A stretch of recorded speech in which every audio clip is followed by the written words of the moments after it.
મિત્રો, હાલમાં મંદીનો સમય ચાલી રહ્યો છે ત્યારે તમામ લોકો પૈસાની બચત કરવાનું વિચારી રહ્યા છે. પરંતુ શું દોસ્તો તમને ખબર છે કે આપણે ઘરે રસોઈ બનાવીને જમીએ તો ઘણીવાર એટલી બધી રોટલીઓ બની જતી હોય છે કે છેલ્લે આપણે તેને રસ્તામાં કે ગમે ત્યાં કચરાપેટીમાં નાખી દેતા હોઈએ છીએ.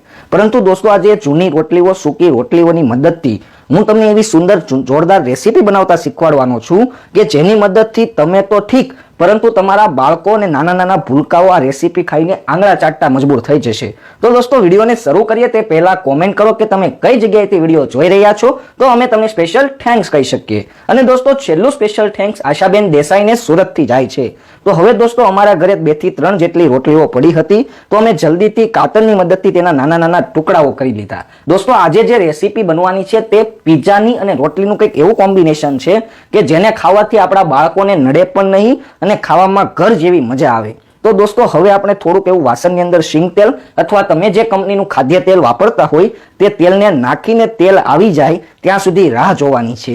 જ્યારે પણ દોસ્તો તેલ આવી જાય એટલે જે નાના નાના ટુકડાઓ આપણે કર્યા હતા તેને તેલની અંદર નાખીને જોરદાર રીતે ફ્રાય કરવાના છે. હવે તમને એમ થતું હોય છે કે ભાઈ, આમાં તે પાછું કેવું પિઝાનું કોમ્બિનેશન કરાવી દીધું, આવું તો અમે દર વખતે કરીએ જ છીએ, આમાં શું નવાય? સાહેબ, હું તમારો સમય નથી બગાડવા માંગતો, પરંતુ આખો વિડીયો સ્કીપ ના કરતા, એટલે તમને ખ્યાલ આવી જાય કે આજની આ રેસીપી ખરેખર સારી છે કે ખરાબ. જો ખરાબ લાગતી હોય તો કોમેન્ટમાં છેલ્લે ખરાબ કરજો અને સારી લાગતી હોય તો તમને સહકાર આપજો. તો દોસ્તો, અમે જોરદાર રીતે હવે રોટલીને તેલની અંદર ફ્રાય કરવાની કોશિશ કરી રહ્યા છીએ. અને દોસ્તો, આ જોરદાર રીતે ફ્રાય થશે, જોરદાર રીતે શેકાઈ જશે, તળાઈ જશે એટલે તેનો કલર પણ ચેન્જ થઈ જશે અને રોટલી પૂરેપૂરી કડક થઈ જશે. આમ પણ આપણા બાળકોને ક્રન્ચી વસ્તુ ખાવાની ખૂબ મજા આવતી હોય છે. તો આજે આ રોટલી કંઈક ક્રન્ચી ટાઈપ જ થવાની છે, જેનાથી આપણા બાળકો કે બાળકીઓ રોટલી ન ખાતા હોય તો તે રોટલી પણ ખાઈ શકે. અને હજુ દોસ્તો, આમાં એવી વસ્તુ આપણે એડ કરવાની છે કે જેની મદદથી આપણા બાળકોને આંગળા ચાટવા પર મજબૂર થઈ જશે અને થઈ જ જશે. તો દોસ્તો, અમે સુંદર રીતે ચમચાની મદદથી સરસ મજાની રીતે ફ્રાય કરી રહ્યા છીએ, જેથી તમામે તમામ રોટલી ફ્રાય થઈ જાય. અને પછી અમે તમને સ્ટેપ 2 મતલબ કે આગળની રેસીપી જણાવી કે હવે આપણે શું કરીશું. અને હા દોસ્તો, તમારે ખાસ ધ્યાન રાખવાનું છે કે મીડિયમ ગેસે આ ફ્રાય કરજો, જેથી તે મસ્ત મજાની રીતે શેકાઈ જાય, તળાઈ જાય અને જોરદાર રીતે તમારા બાળકો ખાઈ શકે.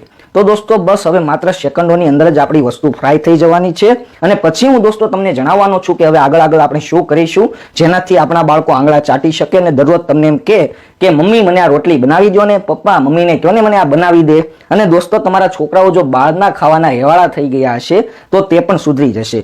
હજી તમને એમ થતું છે કે આ ભાઈ મજાક મસ્તી કરી રહ્યો છે, પણ એવું નથી. તમે આખો વિડીયો જોશો એટલે ખ્યાલ આવી જશે કે તમારા બાળકોને મજા આવશે કે નહીં. તો હવે આ બધી વાતો તો થતી જ રહેશે દોસ્તો. બસ હવે આપણી વસ્તુ જોરદાર રીતે ફ્રાય થઈ જાય. અને તમે ખાસ ધ્યાન રાખજો કે અમારાથી તો થોડીક એવી રોટલી બળી ગઈ હતી, તમારાથી બળે નહીં, માટે તમે થોડુંક એવું વધારે તેલ યુઝ કરજો, જેથી તમે સરસ મજાની રીતે આ રોટલીને બનાવી શકો. તો દોસ્તો, હવે અમે જારની મદદથી તમામ રોટલીને એક પ્લેટમાં લેવાના છીએ, પરંતુ ગરમ હોવાથી થોડી તકલીફ થઈ રહી હતી. પરંતુ કાંઈ વાંધો નહીં દોસ્તો, આવું તો ગૃહિણીઓ દરરોજ સહન કરતા જ હોય છે, જે તમને કે નહીં. એટલે દોસ્તો, તમારી પત્ની માટે એક લાઈક તો બનતી છે.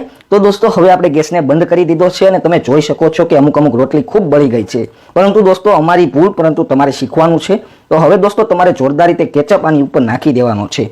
હજી દોસ્તો, આની ઉપર તમે અલગ અલગ વસ્તુ એડ કરી શકો છો, અમે નથી કરી, પરંતુ તમારા બાળકોને કેપ્સિકમ અને કોર્ન ભાવતા હોય તો તે નાખી શકો છો. હવે સ્વાદ અનુસાર થોડુંક એવું મીઠું નાખો, તીખું ખાવાના પસંદગાર હોય તો થોડુંક એવું મરચું નાખો અને થોડોક એવો ચાટ મસાલો નાખો. પછી દોસ્તો, હવે બધાની ફેવરિટ એવું અમે ચીઝ લઈ લીધું છે અને જોરદાર રીતે ચીઝને નાખી રહ્યા છીએ, જેથી સ્વાદમાં મજા જ આવી જાય અને ખાવાની મજા જ આવે. મેં કીધું હતું ને, પિઝા જેવી કંઈક રેસીપી બની રહી છે ને ઓરિજિનલ પિઝા જેવી જ વસ્તુ. હજી દોસ્તો, આમાં તમે ટમેટા, કેપ્સિકમ કે અન્ય કંઈક લીલોતરી નાખી શકો છો, જેનાથી તમને આ ખાવાની ખૂબ મજા આવે. જો દોસ્તો, તમને આ વિડીયો પસંદ આવ્યો હોય તો અમને સપોર્ટ કરવા માટે અમારા ફેસબુક પેજને લાઇક કરો, જેથી અમે તમારા માટે આવા અવનવા રેસીપી અને અવનવા વિડીયો લઈને આવી શકીએ. તો દોસ્તો, હવે અમે ઉપરથી ચાટ મસાલો નાખીને અમારી પૂરેપૂરી રેસીપી તૈયાર થઈ ગઈ છે. દોસ્તો, તમે અને તમારા પરિવારના લોકો સ્વસ્થ રહો, હેલ્થ રહો.